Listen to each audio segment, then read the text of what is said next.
Le dossier 113 de Émile Gaboriau, partie 9 du livre audio, suite du chapitre 17, suite des retrouvailles entre Gaston et Louis.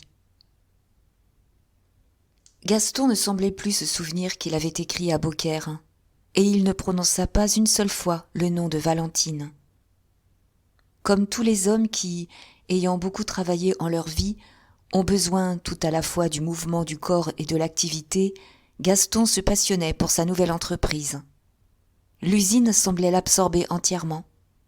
Elle perdait de l'argent lorsqu'il l'avait achetée, et il s'était juré qu'il en ferait une exploitation fructueuse pour lui et pour le pays. Il s'était attaché un jeune ingénieur, intelligent et hardi, et déjà, grâce à de rapides améliorations, grâce à divers changements de méthode, ils en étaient arrivés à équilibrer la dépense et le produit. « Nous ferons nos frais cette année, » disait joyeusement Gaston. « Mais l'année prochaine, nous gagnerons 25 000 francs. » L'année prochaine. Hélas.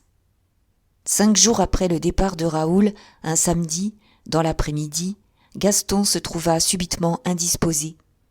Il venait d'être pris d'éblouissement et de vertige, tel que rester debout lui était complètement impossible. « Je connais cela, dit-il. J'ai souvent eu de ces étourdissements à Rio. 2 heures de sommeil me guériront. Je vais me coucher, on m'éveillera pour dîner. » Mais au moment de dîner, quand on monta le prévenir, il était loin de se trouver mieux. Au vertige, un mal de tête affreux avait succédé. Ses tempes battaient avec une violence inouïe. Il éprouvait à la gorge un sentiment indescriptible de constriction et de siccité. Ce n'est pas tout. Sa langue embarrassée n'obéissait plus à sa pensée et le trahissait. Il voulait articuler un mot et il en prononçait un autre, comme il arrive en certains cas de dysphonie et d'halalie. Enfin, tous les muscles maxillaires s'étaient raidis, et ce n'est qu'avec des efforts douloureux qu'il pouvait ouvrir ou fermer la bouche. Louis, qui était monté près de son frère, voulait à toute force envoyer chercher un médecin. Gaston s'y opposa. « Ton médecin, dit-il, me droguera et me rendra malade, tandis que je n'ai qu'une indisposition dont je connais le remède. » Et en même temps, il ordonna à Manuel, son domestique, un vieil Espagnol à son service depuis 10 ans, de lui préparer de la limonade. Le lendemain, en effet, Gaston parut aller beaucoup mieux. Il se leva, mangea d'assez bon appétit au déjeuner, mais, à la même heure que la veille, les mêmes douleurs reparurent plus violentes. Cette fois, sans consulter Gaston, Louis envoya chercher un médecin à Oloron, le docteur C., qui doit à certaines cures aux eaux bonnes une réputation presque européenne. Le docteur déclara que ce n'était rien et il se contenta d'ordonner l'application de plusieurs vésicatoires sur la surface desquels on devait répandre quelques atomes de morphine. Il prescrivit aussi des prises de valérianate de zinc.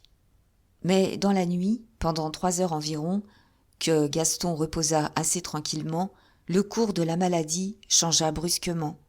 Tous les symptômes du côté de la tête disparurent, pour faire place à une oppression terrible, si douloureuse que le malade n'avait pas une minute de rémission, et se retournait sur son lit sans pouvoir trouver une position tolérable.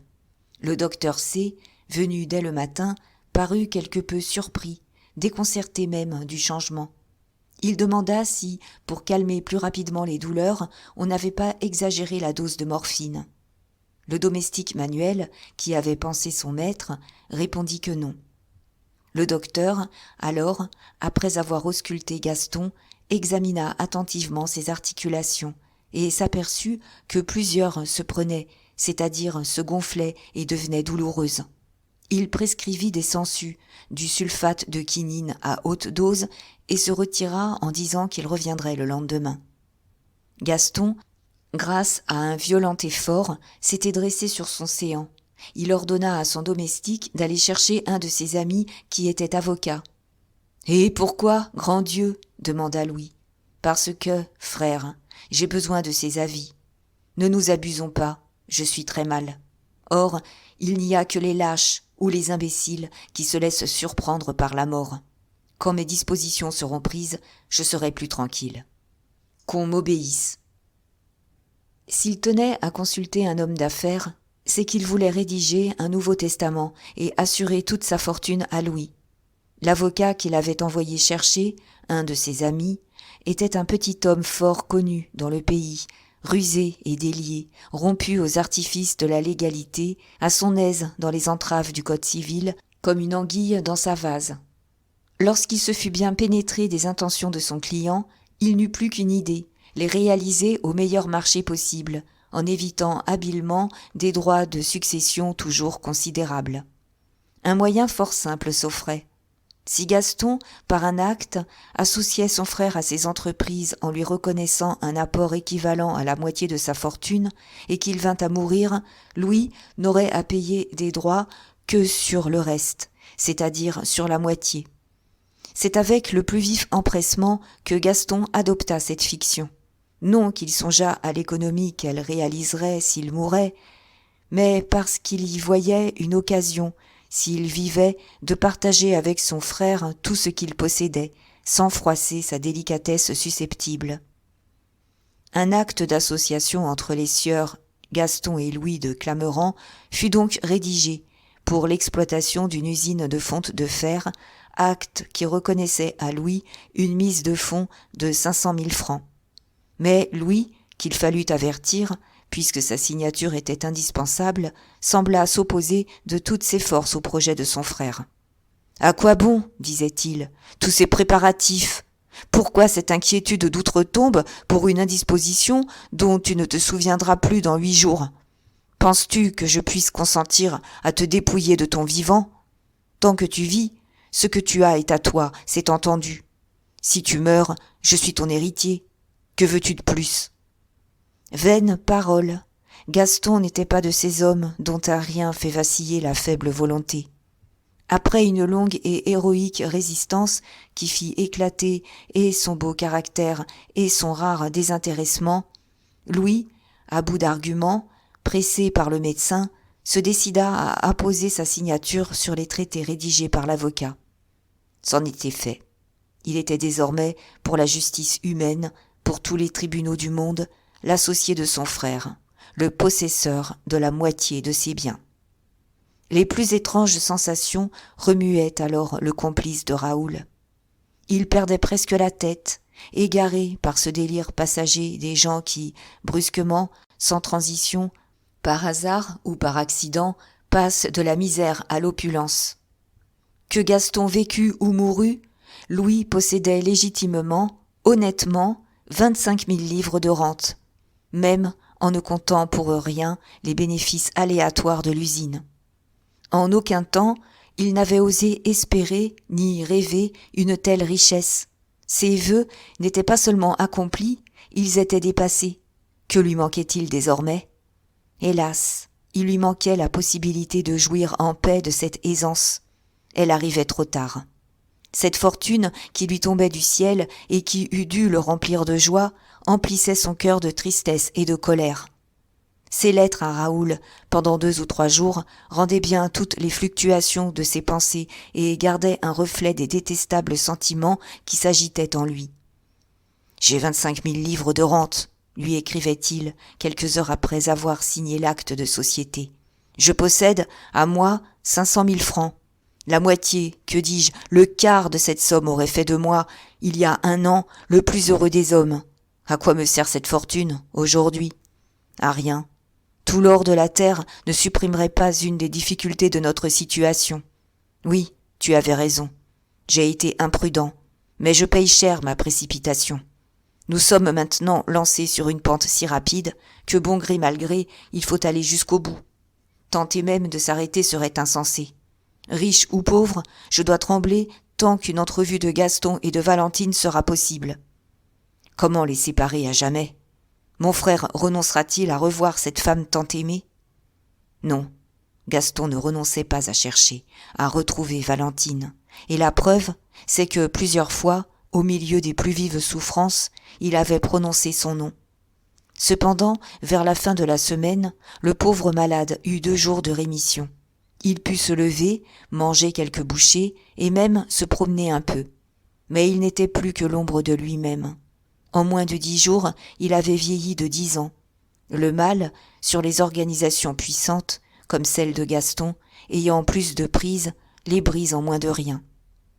Appuyé au bras de son frère, il traversa la prairie pour aller donner un coup d'œil à l'usine, et, s'étant assis non loin d'un fourneau en activité, il déclara qu'il s'y trouvait bien et qu'il renaissait à cette chaleur intense.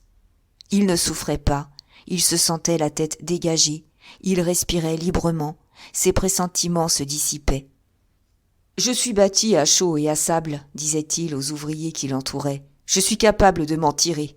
Les vieux arbres dépérissent quand on les transplante, répétait-il. Je ferais bien, si je veux vivre longtemps, de retourner à Rio. Quelle espérance pour lui, et avec quelle ardeur il s'y accrocha. Oui, répondit-il, tu ferais bien, très bien même, je t'accompagnerai. Un voyage au Brésil avec toi serait pour moi une partie de plaisir. Mais quoi? Projet de malade, projet d'enfant. Le lendemain, Gaston avait bien d'autres idées. Il affirmait que jamais il ne saurait se résoudre à quitter la France. Il se proposait, sitôt guéri, de visiter Paris. Il y consulterait des médecins, il y retrouverait Valentine. À mesure que sa maladie se prolongeait, il s'inquiétait d'elle davantage, et il s'étonnait de ne pas recevoir de lettres de Beaucaire. Cette réponse, qui tardait, le préoccupait si fort qu'il écrivit de nouveau, en termes pressants, demandant un mot par le retour du courrier. Cette seconde lettre, Lafourcade ne la reçut jamais. Ce soir-là même, Gaston recommença à se plaindre. Les 2 ou 3 jours de mieux n'étaient qu'une halte de la maladie. Elle reprit avec une énergie et une violence inouïes, et pour la première fois, le docteur C laissa voir des inquiétudes. Enfin, le 14e jour de sa maladie, au matin, Gaston, qui était resté toute la nuit plongé dans l'assoupissement le plus inquiétant, parut se ranimer. Il envoya chercher un prêtre et resta seul avec lui une demi-heure environ, déclarant qu'il mourrait en chrétien comme ses ancêtres. Puis il fit ouvrir toutes grandes les portes de sa chambre et donna ordre qu'on fît entrer ses ouvriers. Il leur adressa ses adieux et leur dit qu'il s'était occupé de leur sort. Quand ils se furent retirés, il fit promettre à son frère de conserver l'usine, l'embrassa une dernière fois et retombant sur ses oreillers, il entra en agonie. Comme midi sonnait, sans secousse, sans convulsion, il expira. Désormais, Louis était bien marquis de Clameran, et il était millionnaire. 15 jours plus tard, cependant, Louis ayant arrangé toutes ses affaires et s'étant entendu avec l'ingénieur qui conduisait l'usine, prenait le chemin de fer. La veille, il avait adressé à Raoul ce télégramme significatif. « J'arrive. » Chapitre 19. Fidèle au programme tracé par son complice pendant que Louis de Clameran veillait à Oloron, Raoul, à Paris, s'efforçait de reconquérir le cœur de Madame Fauvel, de regagner sa confiance perdue et, enfin, de la rassurer. C'était une tâche difficile, mais non impossible. Madame Fauvel avait été désolée des folies de Raoul, épouvantée par ses exigences, mais elle n'avait pas cessé de l'aimer. C'est à elle-même qu'elle s'en prenait de ses égarements, et vis-à-vis de sa conscience, elle en acceptait la responsabilité, se disant « c'est ma faute, c'est ma très grande faute ». Ses sentiments, Raoul les avait bien pénétrés pour être en mesure de les exploiter. Pendant 1 mois que dura l'absence de Louis, il ravit Madame Fauvel par des félicités dont elle ne pouvait avoir idée. Jamais cette mère de famille, si véritablement innocente, malgré les aventures où la précipitait une faute, n'avait rêvé de pareils enchantements. L'amour de ce fils la bouleversait comme une passion adultère. Il en avait les violences, le trouble, le mystère. Pour elle, il avait ce que n'ont guère les fils, les coquetteries, les prévenances, les idolâtries d'un jeune amoureux. Comme elle habitait la campagne et que M. Fauvel, partant dès le matin, lui laissait la disposition de ses journées, elle les passait près de Raoul à sa maison du Vésinet. Souvent, le soir, ne pouvant se rassasier de le voir, de l'entendre, elle exigeait qu'il vînt dîner avec elle et qu'il restât à passer la soirée. Cette vie de mensonge n'ennuyait pas Raoul. Il prenait à son rôle l'intérêt qu'y prend un bon acteur. Il possédait cette faculté qui fait les fourbes illustres. Il se prenait à ses propres impostures. À certains moments, il ne savait plus trop s'il disait vrai ou s'il jouait une comédie infâme. Mais aussi, quel succès! Madeleine, la prudente et défiante Madeleine, sans revenir absolument sur le compte du jeune aventurier, avouait que, peut-être, se fiant trop aux apparences, elle avait été injuste. D'argent, il n'en avait plus été question. Cet excellent fils vivait de rien. Raoul triomphait donc lorsque Louis arriva d'Oloron, ayant eu le temps de combiner et de mûrir un plan de conduite. Bien que très riche maintenant, il était résolu à ne rien changer, en apparence du moins, et quant à présent, à son genre de vie. C'est à l'hôtel du Louvre qu'il s'installa, comme par le passé. Le rêve de Louis, le but de son ambition et de tous ses efforts, était de prendre rang parmi les grands industriels de France. Il faisait sonner très haut, bien plus haut que son titre de marquis, sa qualité de maître de forge. Pour l'avoir expérimenté à ses dépens, il savait que notre siècle peu romanesque n'attache de prix à des armoiries qu'autant que leur possesseur les peut étaler sur une belle voiture. On est très bien marquis, sans marquisat. On est maître de forge qu'à la condition d'avoir une forge. Louis, maintenant, avait soif de considération. Toutes les humiliations de son existence, mal digérées, lui pesaient sur l'estomac. De Raoul, il ne s'en préoccupait pas aucunement. Il en avait besoin encore. Il était décidé à utiliser son habileté, puis il se proposait soit de s'en débarrasser au prix d'un gros sacrifice, soit de l'attacher à sa fortune. C'est à l'hôtel du Louvre qu'eut lieu la première entrevue entre les deux complices. Tout prouve qu'elle fut orageuse. Raoul, un garçon pratique, prétendait qu'il devait se trouver bien heureux des résultats obtenus et que poursuivre des avantages plus grands serait folie. Mais cette modération ne pouvait convenir à Louis. « Je suis riche, répondit-il, mais j'ai d'autres ambitions. Plus que jamais, je veux épouser Madeleine. Oh, elle sera à moi, je l'ai juré. D'abord, je l'aime. Puis, devenant le neveu d'un des plus riches banquiers de la capitale, j'acquiers immédiatement une importance considérable. Poursuivre Madeleine, mon oncle, c'est courir de gros risques. Soit, il me plaît de les courir. Mon intention est de partager avec toi, mais je partagerai le lendemain seulement de mon mariage. La dot de Madeleine sera ta part. Raoul se tut. Clameran avait l'argent, il était maître de la situation. Tu ne doutes de rien, fit-il d'un air mécontent. T'es-tu demandé comment tu expliqueras ta fortune nouvelle ? On sait, chez M. Fauvel, qu'un Clameran que tu ne connaissais pas, c'est toi qui l'as dit, habitait près d'Oloron. Il avait même des fonds dans la maison. Que diras-tu quand on te demandera quel était ce Clameran et par quel hasard tu te trouves être son légataire universel ? Louis haussa les épaules. À force de chercher le fin du fin, mon neveu, prononça-t-il, tu arrives à la naïveté. Explique, explique. Oh, facilement. Pour le banquier, pour sa femme, pour Madeleine, le Clameran d'Oloron sera un fils naturel de mon père. Mon frère, par conséquent. Né à Hambourg et reconnu pendant l'émigration. N'est-il pas tout simple qu'il ait voulu enrichir notre famille ? C'est là ce que dès demain tu raconteras à ton honoré mère. C'est audacieux. En quoi ? On peut aller au renseignement. Qui ? Le banquier ? Dans quel but ? Que lui importe que j'ai ou non un frère naturel ? J'hérite, mes titres sont en règle, il me paye et tout est dit. De ce côté, en effet. Penses-tu donc que Madame Fauvel et sa nièce vont se mettre en quête ? Pourquoi ? Ont-elles un soupçon ? Non. La moindre démarche, d'ailleurs, peut les compromettre. Même maîtresses de nos secrets, je ne les crains pas, puisqu'elles ne peuvent s'en servir. Raoul réfléchissait. Il cherchait des objections et n'en trouvait pas.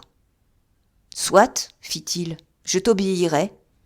Mais il ne faut plus que je compte maintenant sur la bourse de madame Fauvel.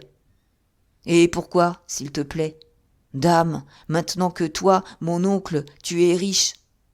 Eh bien, s'écria Louis, triomphant, qu'est-ce que cela fait? Ne sommes-nous pas brouillés? N'as-tu pas dit assez de mal de moi pour avoir le droit de refuser mes secours? Va, j'avais bien tout prévu, et quand je vais t'avoir expliqué mon plan, tu diras comme moi. Nous réussirons. J'écoute. C'est moi qui, le premier, me suis présenté à madame Fauvel pour lui dire, non pas la bourse ou la vie, ce qui n'est rien, mais la bourse ou l'honneur. C'était dur. Je l'ai épouvanté, je m'y attendais et je lui ai inspiré la plus profonde répulsion. Répulsion est faible, cher oncle. Je le sais. C'est alors que, t'ayant cherché et trouvé, je t'ai poussé sur la scène. Ah, je ne veux pas te flatter. Tu as obtenu du premier coup un fier succès. J'assistais, caché derrière une portière, à votre première entrevue. Tu as tout bonnement été sublime. Elle t'a vu et elle t'a aimé. Tu as parlé et tu as été le maître de son cœur. Et sans toi? Laisse-moi donc dire. C'était là le premier acte de notre comédie. Passons au second. Tes folies, tes dépenses. Un aïeul dirait tes débordements. N'ont pas tardé à changer nos situations respectives. Madame Fauvel, sans cesser de t'adorer, tu ressembles tant à Gaston, a eu peur de toi.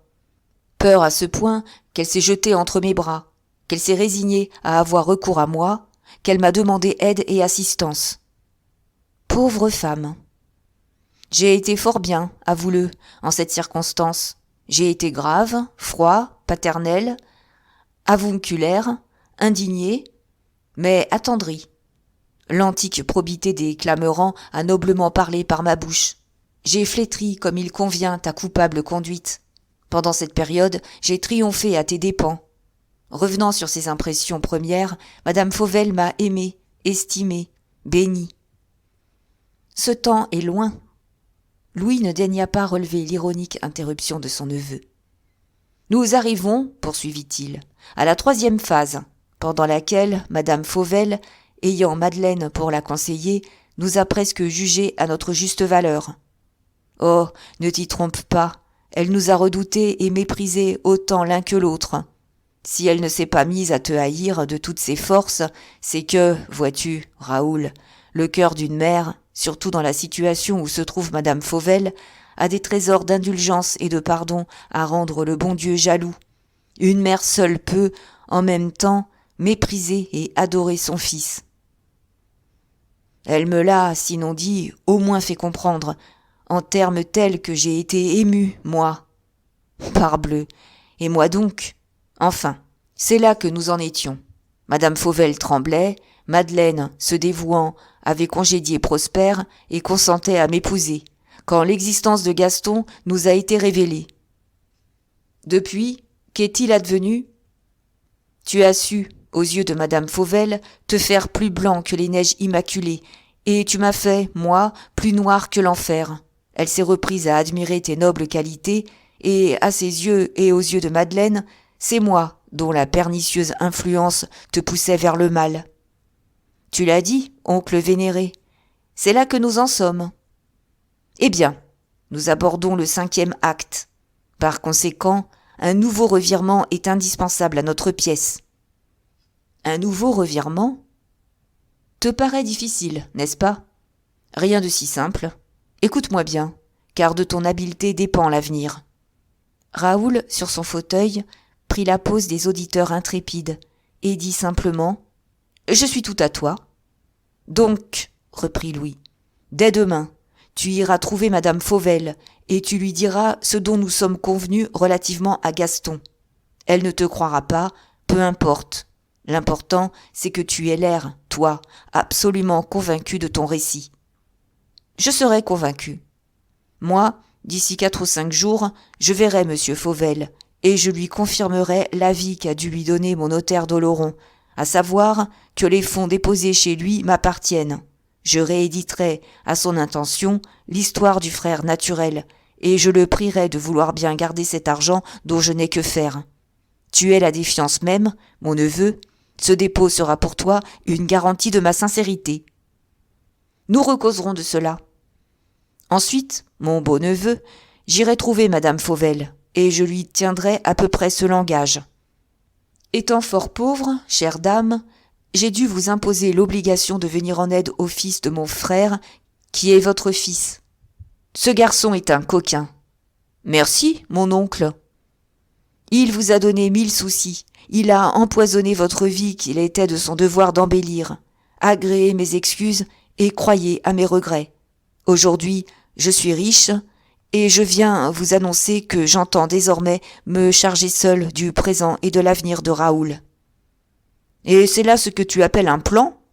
Parbleu, tu vas bien le voir. À cette déclaration, il est probable que madame Fauvel aura envie de me sauter au cou. Elle ne le fera pas, cependant, retenue qu'elle sera par la pensée de sa nièce. Elle me demandera si, du moment où j'ai de la fortune, je ne renonce pas à Madeleine. À quoi je répondrai carrément « non ». Même, ce sera l'occasion d'un beau mouvement de désintéressement. « Vous m'avez cru cupide, madame ?» lui dirai-je. « Vous vous êtes trompée.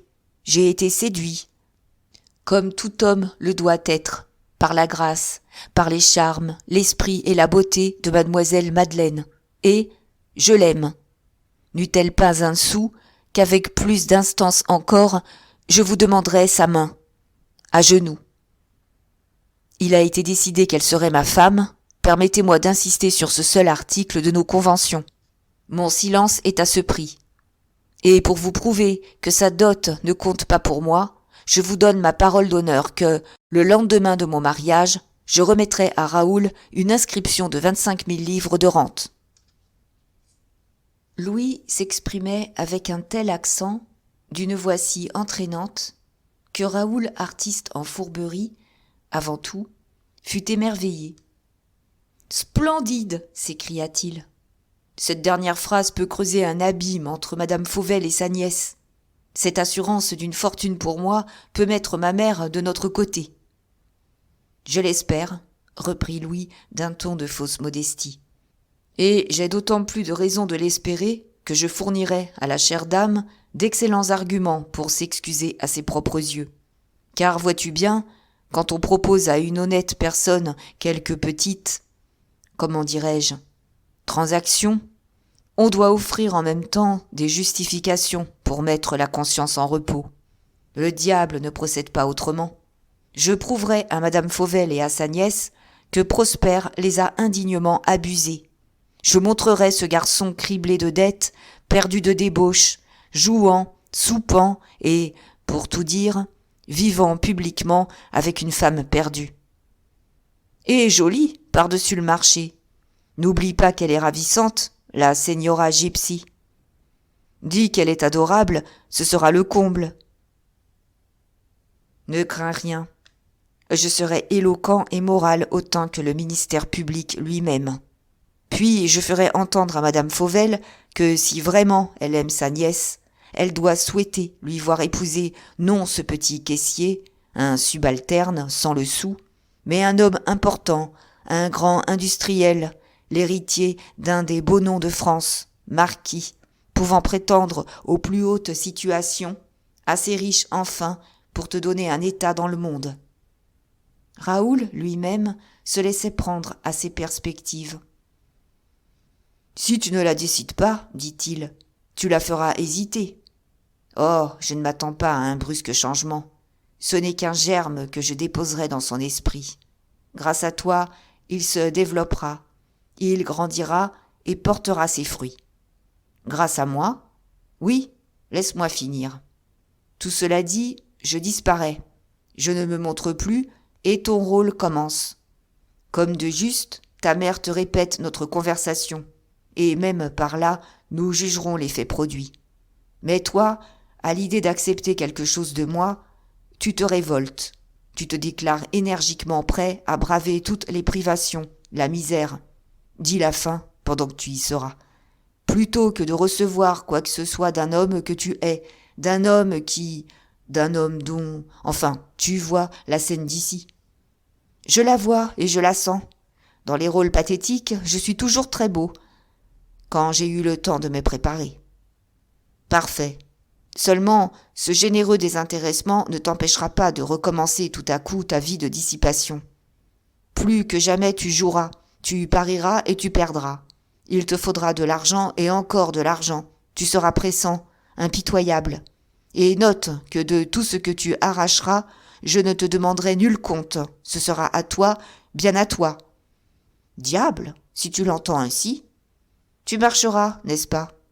Et vite, je t'en réponds. C'est ce que je te demande, Raoul. Il faut qu'avant 3 mois, tu aies épuisé toutes les ressources. Toutes, m'entends-tu bien? De ces 2 femmes. Il faut que tu les amènes à ne plus savoir où donner de la tête. Je les veux dans 3 mois, ruinés absolument, sans argent, sans un bijou, sans rien. Louis de Clameren s'exprimait avec une telle animation, avec une violence de passion si surprenante après l'exposé de ses combinaisons, que Raoul n'en pouvait revenir. « Tu es donc bien ces malheureuses femmes ?» demanda-t-il. « Moi ?» s'écria Louis, dont l'œil étincela. « Moi, les haïr ? Tu ne vois donc pas, aveugle, que j'aime Madeleine, comme on aime à mon âge, à en devenir fou ? Tu ne sens donc pas que sa pensée envahit tout mon être, que le désir flambe dans mon cerveau, que son nom, quand je le prononce, brûle mes lèvres ? Et tu n'es ni troublé ni ému à l'idée de lui préparer les plus cuisants chagrins ? Il le faut. Est-ce que jamais, sans de cruelles souffrances, sans les plus amères déceptions, elle serait à moi ? Le jour où tu auras conduit Madame Fauvel et sa nièce si près de l'abîme qu'elles en verront le fond, ce jour-là, j'apparaîtrai. C'est quand elles se croiront perdues sans rémission que je les sauverai. Va, j'ai su me réserver une belle scène, et j'y saurai mettre tant de noblesse et de grandeur que Madeleine en sera touchée. Elle me hait, tant mieux. Quand elle verra bien, quand il lui sera démontré que c'est sa personne que je veux et non pas son argent, elle cessera de me mépriser. Il n'est pas de femme que ne touche une grande passion, et la passion excuse tout. Je ne dis pas qu'elle m'aimera, mais elle se donnera à moi sans répugnance. C'est tout ce que je demande. Raoul se taisait, épouvanté de ce cynisme, de tant de froide perversité. Clameren affirmait son immense supériorité dans le mal, et l'apprenti admirait le maître. « Tu réussirais certainement, mon oncle, dit-il, sans le caissier adoré. Mais entre Madeleine et toi, il y aura toujours, sinon Prosper lui-même, au moins son souvenir. » Louis eut un mauvais sourire, qu'un geste de colère et de dédain rendit plus significatif et plus effrayant encore. « Prosper, prononça-t-il en jetant son cigare qui venait de s'éteindre. Je me soucie de lui comme de cela. Elle l'aime. Tant pis pour lui. Dans 6 mois, elle ne l'aimera plus. Il est déjà perdu moralement. À l'heure où cela me conviendra, je l'achèverai. Sais-tu où mènent les mauvais chemins, mon neveu ? Prosper a une maîtresse coûteuse. Il roule voiture, il a des amis riches, il joue. Es-tu joueur, toi ? Il lui faudra de l'argent après quelques nuits de déveine. Les pertes du baccarat se payent dans les 24 heures. Il voudra payer et... il a une caisse. Pour le coup, Raoul ne put s'empêcher de protester. « Oh ! Il est honnête, vas-tu me dire ? Parbleu, je l'espère bien. Moi aussi, la veille du jour où j'ai fait sauter la coupe, j'étais honnête. Il y a longtemps qu'un coquin aurait confessé Madeleine et nous aurait forcés à plier bagages. Il est aimé, me dis-tu ? Alors, quel orgeat coule donc dans ses veines qu'il se laisse ainsi ravir la femme aimée ? Ah, si j'avais senti la main de Madeleine frémir dans la mienne, si son souffle, dans un baiser, avait effleuré mon front, le monde entier ne me l'enlèverait pas. Malheur à qui barre ma route. Prosper me gêne, je le supprime. Je me charge avec ton aide de la pousser dans un tel bourbier que la pensée de Madeleine n'ira pas l'y chercher. L'accent de Louis exprimait une telle rage, un si immense désir de vengeance, que Raoul, vraiment ému, réfléchissait. « Tu me réserves, dit-il, après un bon moment, un rôle abominable ? Mon neveu aurait-il des scrupules ? Demanda Clamorant du ton le plus goguenard. Des scrupules ? Pas précisément. Cependant, j'avoue... Quoi ? Que tu as envie de reculer ? C'est un peu tard t'y prendre. Ha ha ! Monsieur veut toutes les jouissances du luxe, de l'or plein les poches, des chevaux de race, enfin, tout ce qui brille et tout ce qui fait envie. Seulement, monsieur désire rester vertueux. Il fallait naître avec des rentes alors. Imbécile. As-tu jamais vu des gens comme nous puiser des millions aux sources pures de la vertu ? On pêche dans la boue, mon neveu, et on se débarbouille après. Je n'ai jamais été assez riche pour être honnête, fit humblement Raoul. Seulement, torturer 2 femmes sans défense, assassiner un pauvre diable qui se croit mon ami, dame, c'est dur. Cette résistance qu'il taxait d'absurde, de ridicule, exaspérait au dernier point Louis de Clamorant. Enfin, après d'interminables débats, tout fut réglé à leur commune satisfaction, et ils se séparèrent avec force poignées de main. Hélas, Madame Fauvel et sa nièce ne devaient pas tarder à ressentir les effets de l'accord des 2 misérables. Tout se passa de point en point comme l'avait prévu et arrêté Louis de Clamorant. Une fois encore, et précisément lorsque Madame Fauvel osait enfin respirer, la conduite de Raoul changea brusquement. Ses dissipations recommençaient de plus belle. Jadis, Madame Fauvel avait pu se demander « Où dépense-t-il tout l'argent que je lui donne ?» Cette fois, elle n'avait pas de questions à se poser. Raoul affichait des passions insensées. Il se montrait partout, vêtu comme ces jeunes gandins qui font les délices du boulevard. On le voyait aux premières représentations dans des avant-scènes et aux courses en voiture à 4 chevaux. Aussi, jamais il n'avait eu de si pressant, de si impérieux besoin d'argent. Jamais Madame Fauvel n'avait eu à se défendre contre des exigences si exorbitantes et si répétées. À ce train, les ressources avouables de Madame Fauvel et de sa nièce furent promptement à bout. En un mois, le misérable dissipa leurs économies. Alors, elles eurent recours à tous les expédients honteux des femmes dont les dépenses secrètes sont la ruine d'une maison. Elles réalisèrent sur toute chose de flétrissantes économies. On fit attendre les fournisseurs, on prit à crédit. Puis elles gonflèrent les factures ou même en inventaire. Elles se supposaient, l'une et l'autre, des fantaisies si coûteuses que M. Fauvel leur dit une fois en souriant « Vous devenez bien coquettes, mesdames ». Le jour vint, cependant, où Madeleine et sa tante se trouvèrent aussi dénuées de tout l'une que l'autre. La veille, Madame Fauvel avait eu quelques personnes à dîner, et c'est à grand-peine qu'elle avait pu donner au cuisinier l'argent nécessaire à certains achats qu'il était allé faire à Paris. Raoul se présenta ce jour-là. Jamais, à ce qu'il prétendit, il ne s'était trouvé dans un embarras si grand. Il lui fallait absolument 2000 francs. On eut beau lui expliquer la situation, le conjurer d'attendre, il ne voulut rien entendre. Il fut terrible, impitoyable. « Mais je n'ai plus rien, malheureux !» répétait Madame Fauvel, désespérée. « Plus rien au monde, tu m'as tout pris. Il ne me reste que mes bijoux. Les veux-tu ? S'ils peuvent te servir, prends-les. » Si grande que fut l'impudence du jeune bandit, il ne put s'empêcher de rougir. Mais il avait promis. Mais il savait qu'une main puissante arrêterait ces pauvres femmes au bord du précipice. Mais il voyait la fortune, une grande fortune, au bout de toutes ces infamies qu'il se promettait d'ailleurs de racheter plus tard. Il se roidit donc contre son attendrissement, et c'est d'une voix brutale qu'il répondit à sa mère. « Donne, j'irai au mont-de-piété. » Et, telle était l'atroce gêne de ces 2 femmes qu'entourait un luxe princier, dont 10 domestiques attendaient les ordres, dont les chevaux attelés piaffaient dans la cour, qu'elles conjurèrent Raoul de leur apporter quelque chose de ce que lui prêterait le mont-de-piété, si peu que ce fût. Il promit et tint parole. Mais on lui avait montré une ressource nouvelle, une mine à exploiter. Il en abusa. Une à une, toutes les parures de Madame Fauvel suivirent les diamants et, ses bijoux épuisés, ceux de Madeleine partirent. Madame Fauvel pour se défendre des misérables qui s'acharnaient après elle, n'avait que ses prières et ses larmes. C'était peu. Seulement, ces révoltantes extorsions amenaient parfois de telles crises que Raoul, ému, bouleversé, était pris, pour lui-même, d'horreur et de dégoût. « Le cœur me manque, disait-il à son oncle. Je suis à bout.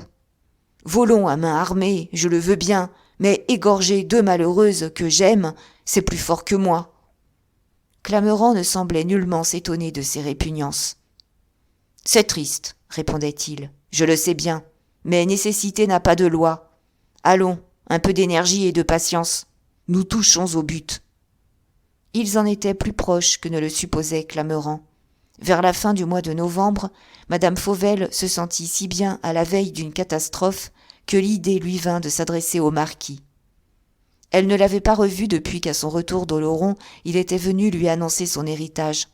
Persuadée, à cette époque, qu'il était le mauvais génie de Raoul, elle l'avait assez mal reçu pour lui donner le droit de ne plus se représenter. Elle hésita avant de parler à sa nièce de ce projet, redoutant une vive opposition. À sa grande surprise, Madeleine l'approuva.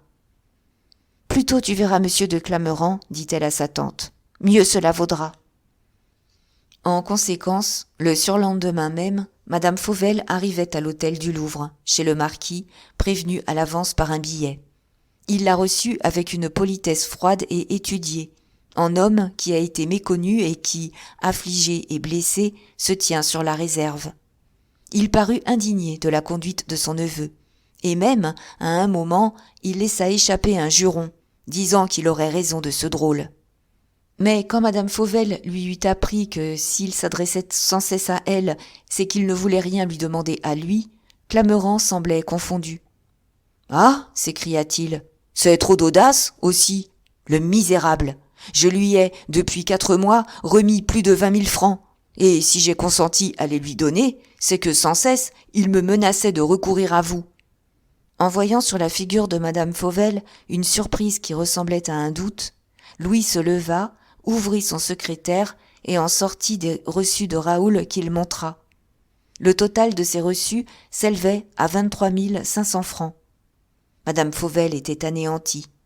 « Il a eu de moi près de 40 000 francs, dit-elle. C'est donc 60 000 francs au moins qu'il a dépensé depuis 4 mois. » « Ce serait incroyable, répondit Clameran, s'il n'était amoureux à ce qu'il dit. Mon Dieu, que font donc ces créatures de tout l'argent qu'on dépense pour elles ? Voilà ce qu'on n'a jamais pu savoir.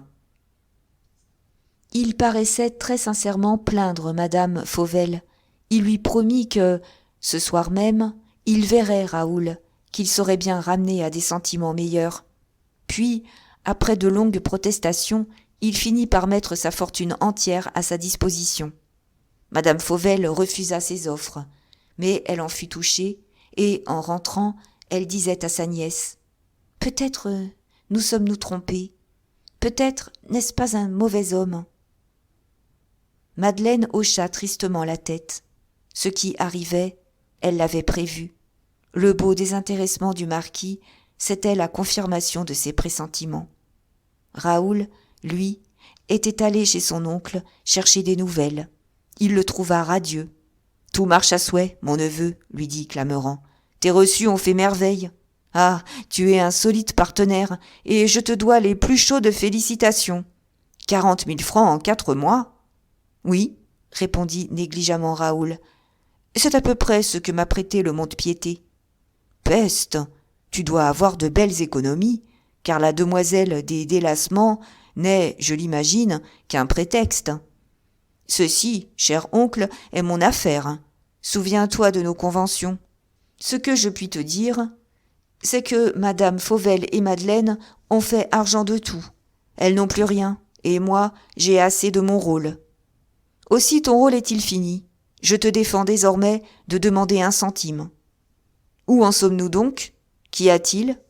Il y a, mon neveu, que la mine est assez chargée, et que je n'attends plus qu'une occasion pour y mettre le feu. » Cette occasion qu'attendait avec une fiévreuse impatience Louis de Clameran, son rival, Prosper Berthomy, devait, pensait-il, la lui fournir. Il aimait trop Madeleine pour ne pas être jaloux jusqu'à la rage de l'homme que, librement, elle avait choisi, pour ne pas le haïr de toute la force de sa passion. Il ne tenait qu'à lui, il le savait, d'épouser Madeleine. Mais comment ? Grâce à d'indignes violences, en lui tenant le couteau sur la gorge. Il se sentait devenir fou à l'idée qu'il la posséderait, que son corps serait à lui, mais que sa pensée, échappant à sa puissance, s'envolerait vers Prosper. Aussi s'était-il juré qu'avant de se marier, il précipiterait le caissier dans quelque cloaque d'infamie, d'où il lui serait impossible de sortir. Il avait songé à le tuer, il aimait mieux le déshonorer. Jadis, il s'était imaginé qu'il lui serait aisé de perdre l'infortuné jeune homme. Il supposait que lui-même en fournirait les moyens. Il s'était trompé. Prosper menait, il est vrai, une de ces existences folles qui conduisent le plus souvent à une catastrophe finale. Mais il mettait un certain ordre à son désordre. Si sa situation était mauvaise, périlleuse, s'il était dévoré de besoins, harcelé par les créanciers, réduit aux expédients, il était impossible de s'en apercevoir, tant ses précautions étaient bien prises. Toutes les tentatives faites pour hâter sa ruine avaient échoué, et c'est vainement que Raoul, les mains pleines d'or, jouant le rôle du tentateur, avait essayé de préparer sa chute. Il jouait gros jeu, mais il jouait sans passion, presque sans goût, et jamais l'exaltation du gain ni le dépit de la perte ne lui faisaient perdre son sang-froid. Sa maîtresse, Nina Gypsy, était dépensière, extravagante, mais elle lui était dévouée et ses fantaisies ne dépassaient pas certaines limites. En bien examinant sa conduite, elle était celle d'un homme désolé qui s'efforce de s'étourdir, mais qui cependant n'a pas abdiqué toute espérance et qui cherche surtout à gagner du temps. Intime ami de Prosper, son confident, Raoul, avait, d'un œil sagace, jugé la situation et pénétré les sentiments secrets du caissier. « Tu ne connais pas Prosper, mon oncle. Madeleine l'a tué le jour où elle l'a exilé. Tout lui est indifférent, il ne prend intérêt à rien. Nous attendrons. » Ils attendaient, en effet, et à la grande surprise de madame Fauvel, Raoul redevint, pour elle, ce qu'il avait été en l'absence de Clameran. C'est vers cette époque, à peu près, que madame Fauvel, toute réjouie de ce changement, conçut le projet de placer Raoul dans les bureaux de son mari. Monsieur Fauvel adopta cette idée. Persuadé qu'un jeune homme sans occupation ne peut faire que des sottises, il lui offrit un pupitre au bureau de la correspondance, avec des appointements de 500 francs par mois. Cette proposition enchanta Raoul. Cependant, sur l'ordre formel de Clameran, il refusa net, disant qu'il ne se sentait pour les opérations de banque aucune vocation. Ce refus indisposa si fort le banquier qu'il adressa à Raoul quelques reproches passablement amers, le prévenant qu'il n'eût plus à compter sur lui désormais, et Raoul saisit ce prétexte pour cesser ostensiblement ses visites. S'il voyait encore sa mère, c'était dans l'après-midi ou le soir, lorsqu'il était sûr que M. Fauvel était sorti, et il ne venait que tout juste assez souvent pour se tenir au courant des affaires de la maison. Ce repos subit, après tant de si cruelles agitations, paraissait sinistre à Madeleine. Elle ne disait rien à sa tante de ses pressentiments, mais elle était préparée à tout. « Que font-ils » disait parfois madame Fauvel. « Renonceraient-ils enfin à nous persécuter ?»« Oui, » murmurait Madeleine. « Que font-ils » Si ni Louis ni Raoul ne donnaient signe de vie, c'est qu'ils se sentaient immobiles comme le chasseur à l'affût, qui craint d'éveiller les défiances de ses victimes. Ils guettaient le hasard. Attaché au pas de Prosper, Raoul avait épuisé toutes les ressources de son esprit pour le compromettre, pour l'attirer dans quelque embûche où resterait son honneur. Mais, ainsi qu'il l'avait prévu, l'indifférence du caissier offrait peu de prise. Clameran commençait à s'impatienter et cherchait déjà quelques moyens plus expéditifs, quand une nuit, sur les 3 heures, il fut éveillé par Raoul. « Qu'y a-t-il » demanda-t-il tout inquiet. « peut-être rien, peut-être tout. Je quitte Prosper à l'instant. Eh bien ? Je l'avais emmené dîner ainsi que Madame Gypsy avec 3 de mes amis. Après dîner, j'ai organisé un petit bal tournant, assez corsé, mais impossible de lancer Prosper, bien qu'il fût gris. Louis, désappointé, eut un mouvement de dépit. « Tu es gris toi-même, fit-il, puisque tu viens me réveiller au milieu de la nuit pour me conter de pareilles billevesées. Attends, il y a autre chose. Morbleu, parle alors. » Après avoir bien joué, nous sommes allés souper, et Prosper, de plus en plus ivre, a laissé échapper le mot sur lequel il ferme sa caisse. À cette assurance, Clameran ne put retenir un cri de triomphe. « Quel est ce mot ?» demanda-t-il. « Le nom de sa maîtresse. »« Gypsy ? C'est bien cela, en effet, 5 lettres. » Il était si ému, si agité, qu'il sauta à bas de son lit, passa une robe de chambre et se mit à arpenter l'appartement. « Nous le tenons, disait-il, avec l'expression délirante de la haine satisfaite. Il est donc à nous. Ah, il ne voulait pas toucher à sa caisse, ce caissier vertueux. Nous y toucherons pour lui, et il n'en sera ni plus ni moins déshonoré. Nous avons le mot, tu sais où est la clé, tu me l'as dit. Quand M. Fauvel sort, il laisse presque toujours la sienne dans un des tiroirs du secrétaire de sa chambre. Eh bien, tu iras chez Madame Fauvel, tu lui demanderas cette clé. Elle te la remettra ou tu la lui prendras de force, peu importe. Quand tu l'auras, tu ouvriras la caisse. Tu prendras tout ce qu'elle contient. » Pendant plus de 5 minutes, Clameran, absolument hors de lui, divagua, mêlant si étrangement sa haine contre Prosper, son amour pour Madeleine, que Raoul se demandait sérieusement s'il ne devenait pas fou. Il pensa qu'il était de son devoir de le calmer. « Avant de chanter victoire, commença-t-il, examinons les difficultés. Je n'en vois pas. Prosper peut changer son mot dès demain. C'est vrai, mais c'est peu probable. Il ne se rappellera pas qu'il l'a dit. D'ailleurs, nous allons nous hâter. Ce n'est pas tout. Par suite des ordres des plus positifs de M. Fauvel, il ne reste jamais en caisse, le soir, que des sommes insignifiantes. Il y en aura une très forte, le soir où je le voudrais. Tu dis ? Je dis que j'ai 100 000 écus chez M. Fauvel, et que si j'en demande le remboursement pour un de ces jours, de très bonne heure, à l'ouverture des bureaux, ils passeront la nuit dans la caisse. « Quelle idée !» s'écria Raoul stupéfait. C'était une idée, en effet, et les 2 complices passèrent de longues heures à l'examiner, à la creuser, à en étudier le fort et le faible. Après mûre réflexion, après avoir minutieusement calculé toutes les chances bonnes ou mauvaises, ils arrêtèrent que le crime serait commis dans la soirée du lundi 27 février. S'ils choisissaient ce soir-là, c'est que Raoul savait que M. Fauvel devait dîner chez un financier de ses amis et que Madeleine était invitée à une réunion de jeunes filles. À moins d'un contretemps, Raoul, en se présentant à l'hôtel Fauvel sur les 8h30, devait trouver sa mère seule. « Aujourd'hui même, conclut Clameran, je vais demander à M. Fauvel de tenir mes fonds prêts pour mardi. »« Le délai est bien court, mon oncle, objecta Raoul. Vous avez des conventions ? Tu dois prévenir en cas de retrait de ton argent. C'est vrai, mais notre banquier est orgueilleux. Je me dirai pressé et il s'exécutera, dût-il pour cela se gêner. Ce sera à toi ensuite de demander à Prosper, comme un service personnel, de tenir la somme prête à l'ouverture des bureaux. » Raoul, une fois encore, examinait la situation, cherchant s'il ne découvrirait pas ce grain de sable qui devient montagne au dernier moment.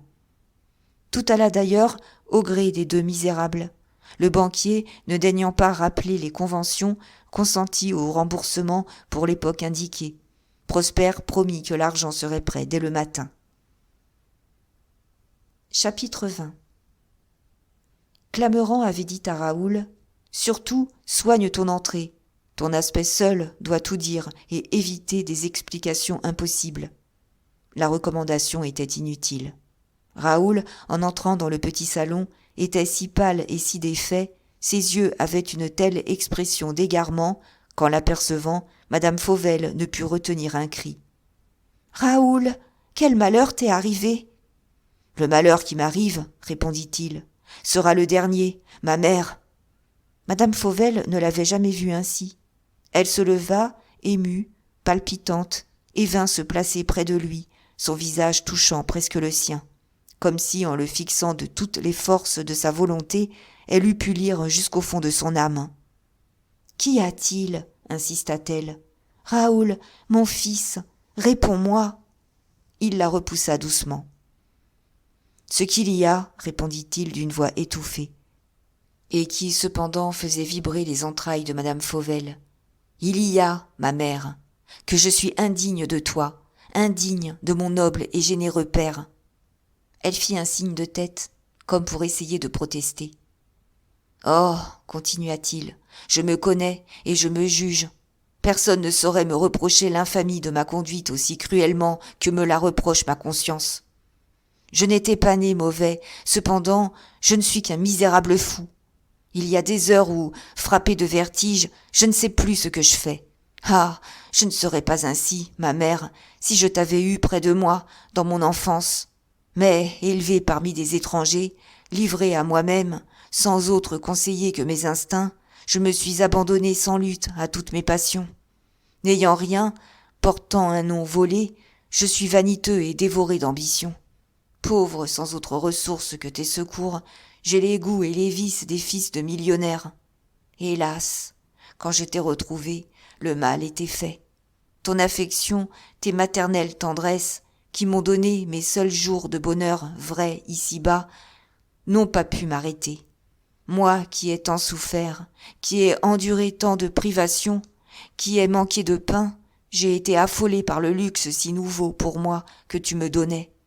Je me suis rué sur les plaisirs, comme l'ivrogne longtemps privé de vin sur les liqueurs fortes. » Raoul s'exprimait avec l'accent d'une conviction si profonde, avec un tel entraînement, que madame Fauvel ne songeait pas à l'interrompre. Elle écoutait, muette, terrifiée, n'osant interroger, certaine qu'elle allait apprendre quelque chose d'affreux. Lui, cependant, poursuivait. « Oui, j'ai été un insensé. Le bonheur a passé près de moi, et je n'ai pas su étendre la main pour le retenir. J'ai repoussé la réalité délicieuse pour m'élancer à la poursuite d'un fantôme. Moi qui aurais dû passer ma vie à tes genoux, inventer des témoignages nouveaux de reconnaissance. J'ai comme pris à tâche de te porter les coups les plus cruels, de te désoler, de te rendre la plus infortunée des créatures. Ah, j'étais un misérable quand, pour une créature que je méprisais, je jetais au vent une fortune dont chaque pièce d'or te coûtait une larme. C'est près de toi qu'était le bonheur, je le reconnais trop tard. » Il s'interrompit, comme s'il eût été accablé par le sentiment de ses torts. Il semblait près de fondre en larmes. « Il n'est jamais trop tard pour se repentir, mon fils, » murmura madame Fauvel, « pour racheter ses torts. »« Ah, si je pouvais !» s'écria Raoul. « Mais non, il n'est plus temps. Sais-je d'ailleurs ce que dureraient mes bonnes résolutions ? Ce n'est pas d'aujourd'hui que je me condamne sans pitié.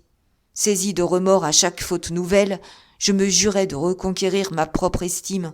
Hélas, à quoi ont-ils abouti mes repentirs périodiques ? À la première occasion, j'oubliais mes hontes et mes serments. Tu me crois un homme, je ne suis qu'un pauvre enfant sans consistance. Je suis faible et lâche, et tu n'es pas assez forte pour dominer ma faiblesse, pour diriger ma volonté vacillante. J'ai les meilleures intentions du monde, et mes actes sont ceux d'un scélérat. Entre ma position et mes désirs, la disproportion est trop grande pour que je puisse me résigner. Qui sait d'ailleurs où me conduirait mon déplorable caractère ? Il eut un geste d'affreuse insouciance et ajouta : « Mais je saurais me faire justice. » Madame Fauvel était bien trop cruellement agitée pour suivre les habiles transitions de Raoul. « Parle !» s'écria-t-elle. « Explique-toi. Ne suis-je pas ta mère ? Tu me dois la vérité. Je puis tout entendre. » Il parut hésiter, comme s'il eût été épouvanté du coup terrible qu'il allait porter à sa mère. Enfin, d'une voix sourde, il répondit : « Je suis perdu. » « Perdu ? Oui, et je n'ai plus rien à attendre ni à espérer. Je suis déshonorée, et par ma faute, par ma très grande faute. » « Raoul !»« C'est ainsi. Mais ne crains rien, ma mère. Je ne traînerai pas dans la boue le nom que tu m'as donné. J'aurai au moins le vulgaire courage de ne pas survivre à mon déshonneur.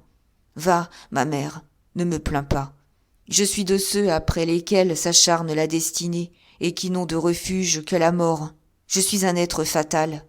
N'as-tu pas été condamné à maudire ma naissance ? Longtemps mon souvenir a hanté comme un remords tes nuits sans sommeil. Plus tard, je te retrouve, et pour prix de ton dévouement, j'apporte dans ta vie un élément funeste. Ingrat, t'ai-je jamais fait de reproches ?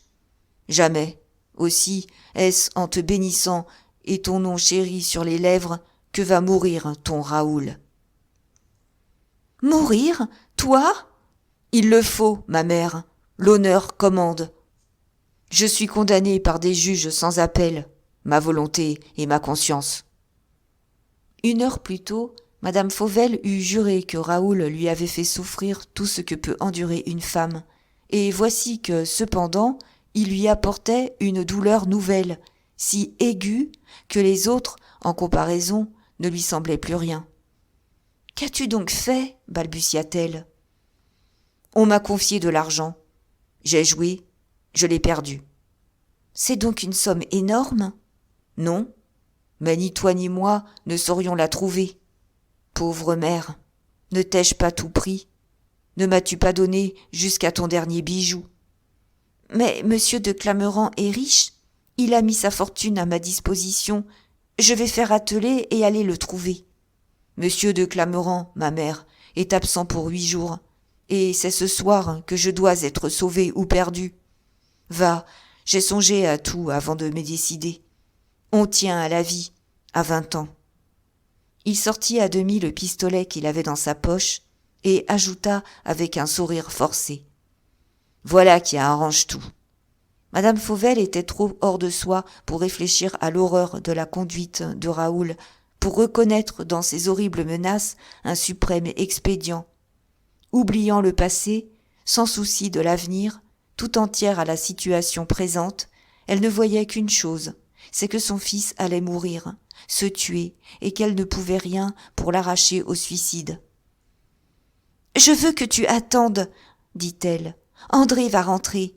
Je lui dirai que j'ai besoin de... Combien t'avait-on confié ? 30 000 francs. Tu les auras demain. C'est ce soir qu'il me les faut. » Elle se sentait devenir folle. Elle se tordait les mains de désespoir. « Ce soir, disait-elle, que m'es-tu venu plus tôt ? Manquais-tu donc de confiance en moi ? Ce soir, il n'y a plus personne à la caisse. Sans cela... » Ce mot, Raoul l'attendait. Il le saisit au passage. Il eut une exclamation de joie, comme si une lueur eût éclairé les ténèbres d'un désespoir réel. « La caisse !» s'écria-t-il. « Mais tu sais où est la clé ? » ?»« Oui, elle est là. »« Eh bien !» Il regardait Madame Fauvel avec une si infernale audace qu'elle baissa les yeux. « Donne-la-moi, mère, supplia-t-il. »« Malheureux ! C'est la vie que je te demande. » Cette prière la décida. Elle prit un des flambeaux, passa rapidement dans sa chambre, ouvrit le secrétaire et y trouva la clé de Monsieur Fauvel. Mais, au moment de la remettre à Raoul, la raison lui revint. « Non, balbutia-t-elle, non, ce n'est pas possible. » Il n'insista pas, et même parut vouloir se retirer. « En effet, dit-il. Alors, mère, un dernier baiser. » Elle l'arrêta. « Que feras-tu de la clé, Raoul ? As-tu le mot ? » ?»« Non, mais on peut essayer. »« Ne sais-tu pas qu'il n'y a jamais d'argent en caisse ? » ?»« Essayons toujours. Si j'ouvre, par miracle, s'il y a de l'argent en caisse, c'est que Dieu aura eu pitié de nous. »«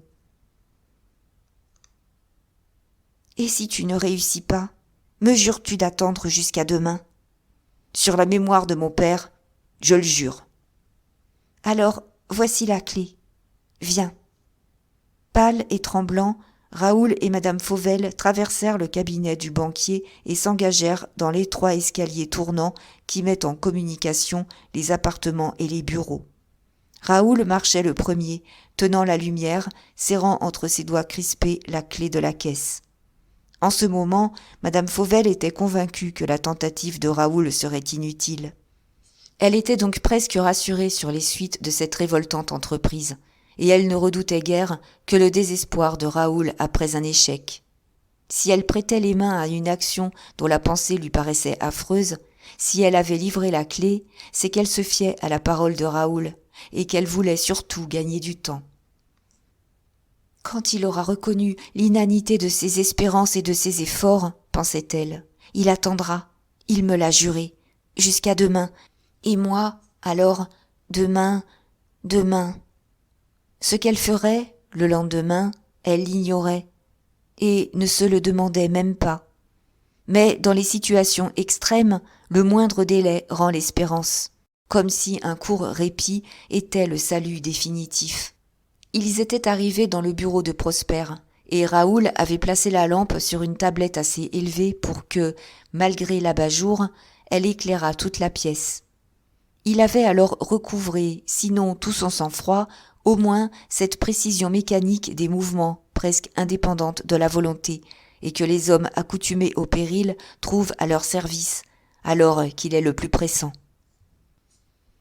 Rapidement, avec la dextérité de l'expérience, il plaça successivement les 5 boutons du coffre-fort sur les lettres composant le nom de Gypsy. Ami intime de Prosper, étant venu le voir, le chercher 50 fois à la fermeture des bureaux, Raoul savait parfaitement, pour l'avoir étudié et même essayé, c'était un garçon prévoyant, comment il fallait manœuvrer la clé dans la serrure. Il l'introduisit doucement, donna un tour, la poussa davantage, tourna une seconde fois, l'enfonça tout à fait avec une secousse et tourna encore. Il avait des battements de cœur si violents que Madame Fauvel eût pu les entendre. Le mot n'avait pas été changé. La caisse s'ouvrit. Raoul et sa mère, en même temps, laissèrent échapper un cri, elle de terreur, lui de triomphe.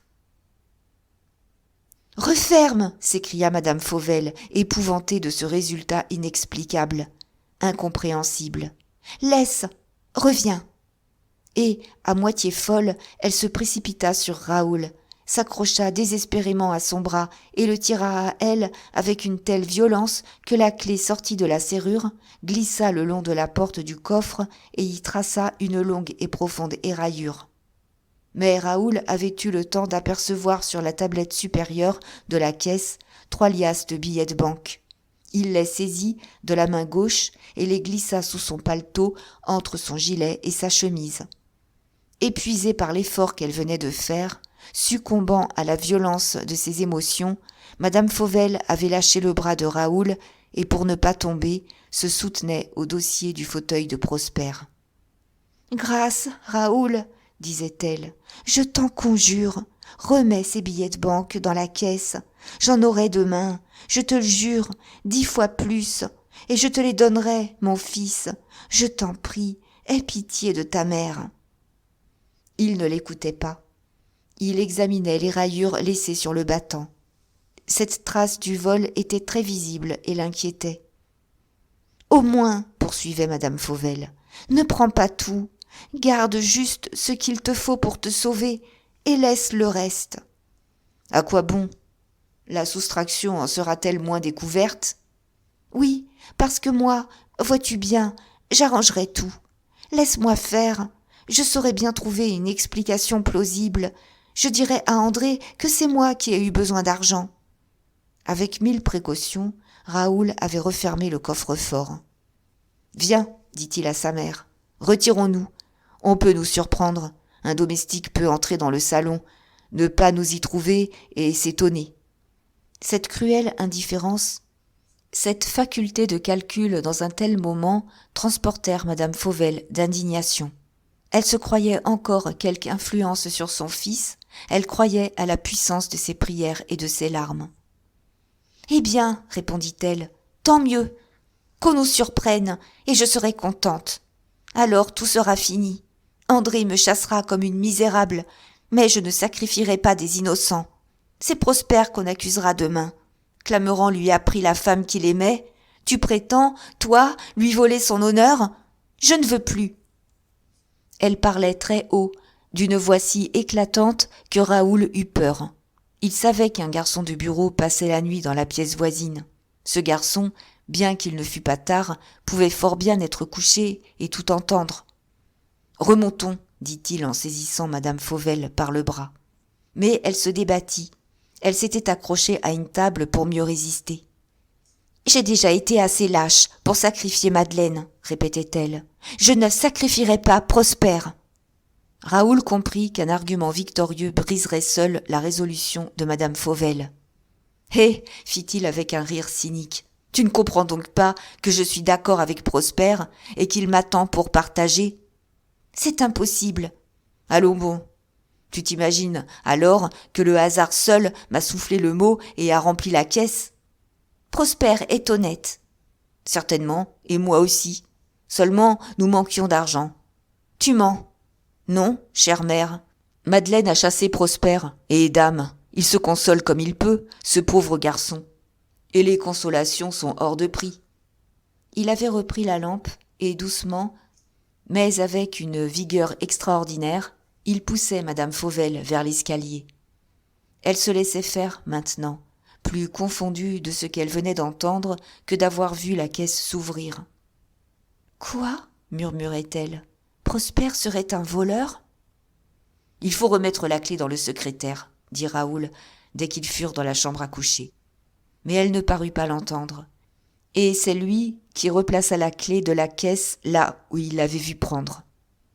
Il reconduisit alors, ou plutôt, il porta madame Fauvel dans le petit salon où elle se tenait, lorsqu'il était arrivé, et il l'assit dans un fauteuil. Telle était la prostration de la malheureuse femme, ses yeux fixes et son expression décelaient si bien le trouble affreux de son esprit, que Raoul, effrayé, se demanda si elle ne devenait pas folle.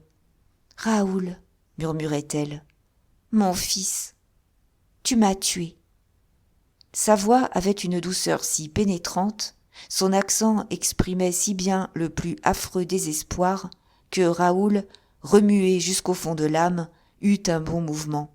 Il eut envie de restituer ce qu'il venait de voler. La pensée de Clamerant l'arrêta. Alors, voyant que madame Fauvel restait anéantie, mourante, sur son fauteuil, tremblant de voir entrer soit monsieur Fauvel, soit Madeleine qui demanderait des explications, il déposa un baiser sur le front de sa mère et s'enfuit. Au restaurant, dans le cabinet où ils avaient dîné, Clamerant, torturé par l'incertitude, attendait son complice. Lors donc que Raoul parut, il se dressa brusquement, pâle d'angoisse, et c'est d'une voix à peine distincte qu'il demanda « Eh bien, c'est fini, mon oncle, grâce à toi. Je suis maintenant le dernier des misérables. Sois satisfait, voici cette somme qui va coûter l'honneur et peut-être la vie à 3 personnes. » Clamerant ne releva pas l'injure. D'une main fiévreuse, il avait saisi les billets de banque, et il les maniait comme pour se bien convaincre de la réalité du succès. « Maintenant, » disait-il, « Madeleine est à moi. » Raoul se taisait. Le spectacle de cette joie, après les scènes de tout à l'heure, le révoltait et l'humiliait. Mais Louis se méprit sur les causes de cette tristesse. « Ça a été dur ?» demanda-t-il avec un sourire. « Je te défends !» s'écria Raoul hors de soi. « Je te défends, entends-tu bien, de me reparler de cette soirée. Je veux l'oublier. » À cette explosion de colère, Clamerant haussa imperceptiblement les épaules. « À ton aise, » prononça-t-il d'un ton goguenard. « Oublie, mon beau neveu. Oublie. J'aime à croire, cependant, que tu ne refuseras pas de prendre, en manière de souvenir, ces 350 000 francs. Garde-les, ils sont à toi. » Cette générosité ne sembla ni surprendre ni satisfaire Raoul.